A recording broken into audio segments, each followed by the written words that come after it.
Hello po, good morning. Ngayon pong araw na to ay nandito tayo sa May Pampanga Public Market dito po sa May Pampanga Street, Yagalangin, Tondo, Manila. Atin pong alamin ngayong umaga ang presyo o ano ba ang resulta ng ginawang mga hakbang na ating Pangulong Bongbong Marcos para ma-stabilize at kapaba ang presyo ng bigas. Atin pong alamin sa ating mga mamimili ng ating mga may bahay, no, ng ating mga nanay at ang mga sinumang namimili sa palengke araw-araw at bumibili ng bigas. Tara po, atin pong alamin.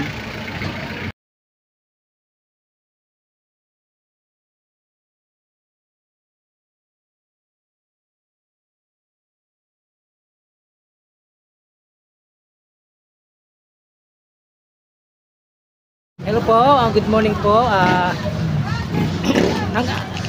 Meron po bang naganap na pagbaba ng presyo ng bigas o lalong tumaas? Nakaraan po ba? Ngayon po wala na. Pero hanggang ilang araw lang yung pagbaba na yon? Ano, Bet? Ano? 1 month lang po. 1 month lang, no? O sige. Kasi ngayon, ano yung pinakamababang presyo noon? 50. Pero noon bumaba? May 45 po. Ay 45. 41, no? At ngayon, ang pinakamababa ninyo is laon, no? Premium grade rice, imported to. Pero yung local na presyo. Ay, Kamali lang. sige. Local lang pala ito, no? Local. So, ito pinababa lang yung presyo, local 50 pesos, no? Laon. Premium grade rice na po 'yan. Sa ngayon po, ano pong masasabi nyo kung natulong po ba ang hakbang na ginawa ng ating Pangulong Bongbong Marcos, no? So, regarding sa pag-stabilize ng presyo ng bigas? Ano pong natulong sa inyo? Yung nakaraan nagbigay ng ayun. Pero isang beses na kasi. Hindi siya nakakatulong ng matagal. Tama po. Ano naman masasabi nyo regarding sa pagbibigay ng ating Pangulong Bongbong Marcos ng mga bigas sa ating mga kababayan? Isang kabang bigas ang pinamigay niya. Oo. Kasi yung mga bigas na yun, yung mga smuggled rice na nasa apat sa customs. So ang ginawa natin Pangulo, yung mga smuggled rice na yun ay pinamigay nila sa ating mga kababayan nationwide. Isa ako sa masaksi, no, nung pinamigay yung mga bigas, isang bigas sa ating mga kababayan. Ano masasabi niya doon? Hindi mabuti po sa kanila. Sa amin po, ganun pa rin. Nanlogin po kasi talaga yung mga negosyante, yung mga nag-related na din. Wala naman po masyadong tulong. Ayun. Kasi no, isa sa mga problema natin yung mga smugglers, ano. Kasi dahil sa nila, lalong tumataas ang bilihin ng ng bigas. So ano masasabi mo sa mga smugglers? Hindi po maganda yun. Kasi nadadamay po. Oh, dami tayo, no? Kasi tayo naghihirap, sila lumalakas lalo. Kawalan po tayo. Oh. Paano masasabi mo sa ating mga rice farmers? Para ano po, ayun, sana lahat po tayo makabangon sa ganito. Saka lahat na po sa kumita. Ilang taong ka na sa store na ito? Ako po, bata pa po. Bata pa. Bago lang. Ayan, sige, salamat din. Anong pangalan mo? Joy, Joy. Sige, Joy. Anong tindahan mo? Anong pangalan mo? galang po. Galang. Okay po. No? Itong Galang store dito sa may palengke ng Pampanga Market. Ayan. Salamat. Hello po. Magandang umaga po sa inyo. Good morning. May tatanong po ako sa inyo regarding po sa ating kalagayan sa kasalukuyang sitwasyon sa presyo ng bigas natin. No? Natulong po ba sa inyo ang pagbaba at ang pagbaba ng bigas na ginawang hakbang nating Pangulong Bongbong Marcos? Yung magkaroon ng price ceiling na 41 to 45 nung September, di ba, nagkaroon siya ng price ceiling sa bigas, 41 to 45 pesos lang dapat. Natulong po ba sa inyo yun? Nangyari po ba yun? Hindi po. Hindi. Ano pong masasabi po ninyo? Medyo tumaas. Tapos babaan niya pa. Ano naman po Nakahirap ang mga tao. Hirap yan po ang sa tarang totoo, no, nangyari. bili ng bigas. Ayan, kasi unang natin kinakain, kahit ng ulam na, no? Ano po masasabi niyo sa mga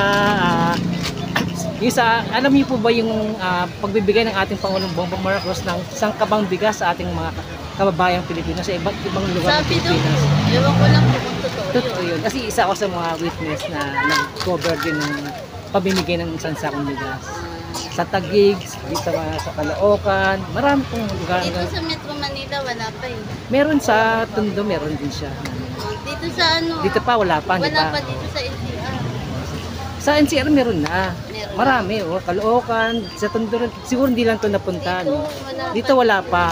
Kasi pag sinabi NCR, marami eh. Oo. Diba? Bali, ilang municipalities yan, no? Cities. Yan. Ano naman po naman sasabi niyo sa pagtaas ng bigas, gawa ng mga smugglers? May ano pa rin, hirap pa rin. Hirap Tao. na. Kasi kapag may smuggler talaga, ang tendency tataas talaga ang bilihin. Dahil sa atin, ipapatong na eh. Kaya nga, Yung bigat ng presyo ng bigas. No? Dahil sa tax na nangyayari. Anong masasabi niyo? Anong pag-iusap sa ating Pangulong Bongbong Marcos? kung pwede ho, babaan niyo pa ng kunti. Kasi hirap talaga pa rin ng mga tao, marami pa rin pumaangal. So, yun lang po ang inyong masasabi. Ako lang po. Maraming po salamat. Po, magandang umaga po. Sino po kayo? Ano pangalan po nito? Silito Joaquin. Okay. Ano po? Silito Joaquin. Solito Bakil. Binili mo naman yata lahat. Ayan po, no? Dito mo tayo. No? Ano po masasabi niyo sa akbang na ginawa ng ating Pangulong Bongbong Marcos sa pagbibigay niya ng price ceiling sa presyo ng bigas noong September, no? Para maging 41 to 45 pesos lang po maging presyo ng bigas. Ano pong masasabi niyo? Sobrang mahal. Sobrang mahal pa rin yun. Sobrang mahal pa rin. Pero yung narang September, ano pong presyo? Mahal pa rin. Mahal pa rin. Mahal pa rin yun. So, ano pong masasabi sa ating Pangulong Bongbong Marcos sa kanyang mahakbang na ginagawa? Kaya nga sabihin. Kasi walang pong problema kasi Siya, no? kailangan po niyang Pangulo marinig eh. natin. Hindi, gusto naman po niyang marinig ang mga Hindi, sabi as niya, hinaing. bigas eh. At tumaas.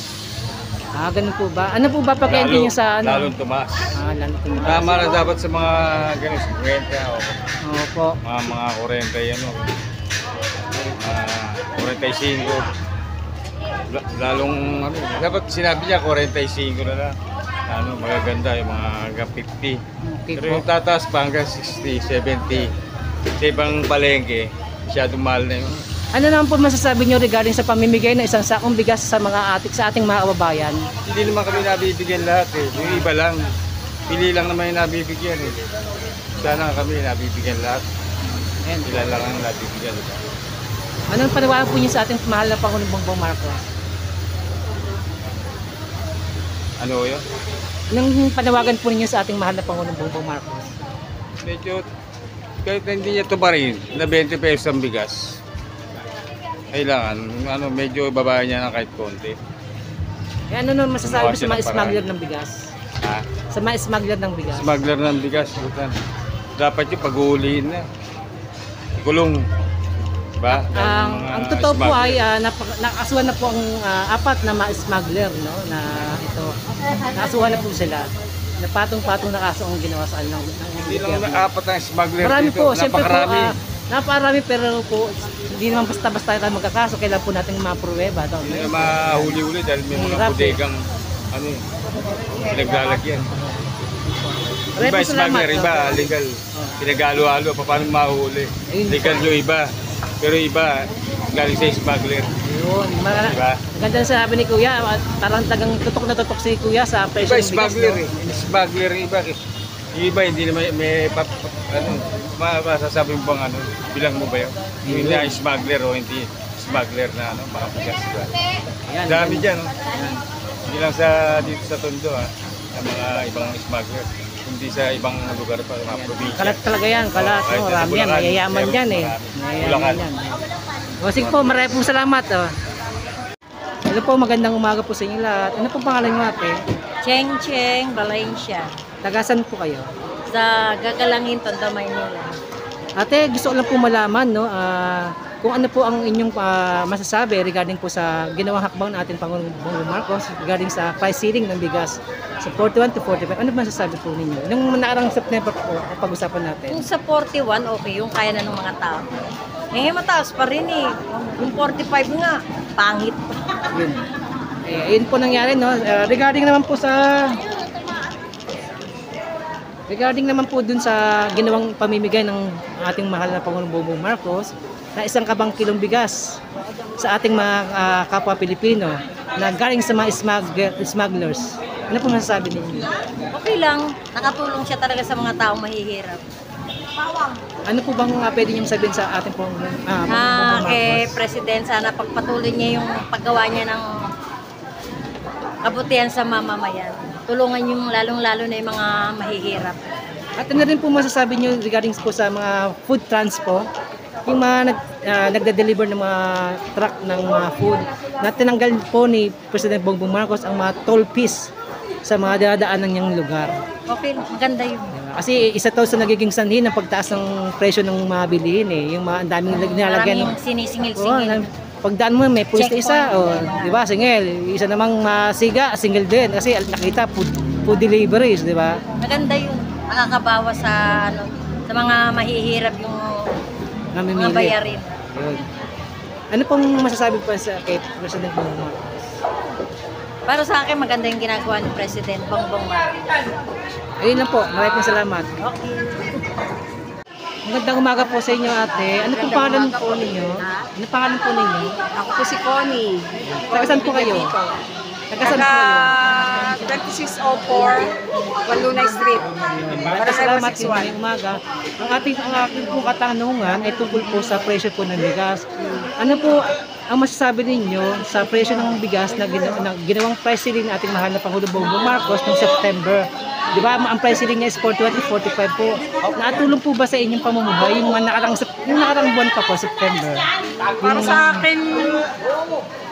akin lang para sa akin. Pero lang naman sa akin. Kahit nga medyo tumaas na. Ang laki ng itinaas.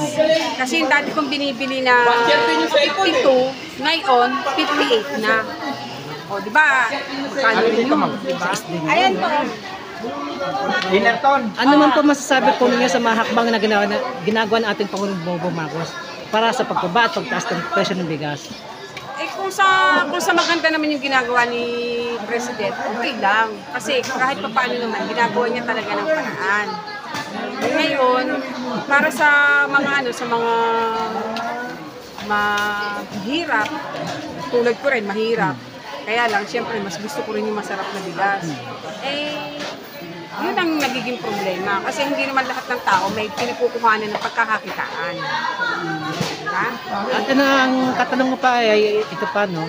Ano po ang masasabi po ninyo sa ating Pangulong Bongbong Marcos sa pamamahagi po ng mga smuggled rice sa ating mga kapwa Pilipino na isang kabang bigas pinamamahagi? Maputi kung ganon. Pero okay lang kahit doon sa talagang law talagang hirap-hirap sa buhay. Kasi kahit para sa akin, sa akin lang, okay na nakakaraos pa naman kami. Basta lang may pagkakakitaan, okay lang.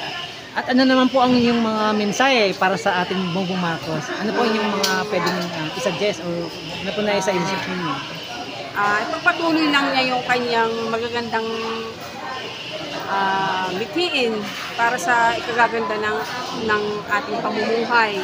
Kasi hindi natin masasabi, maraming batikos, pero kahit papaano naman, gagampanan naman ang ating presidente.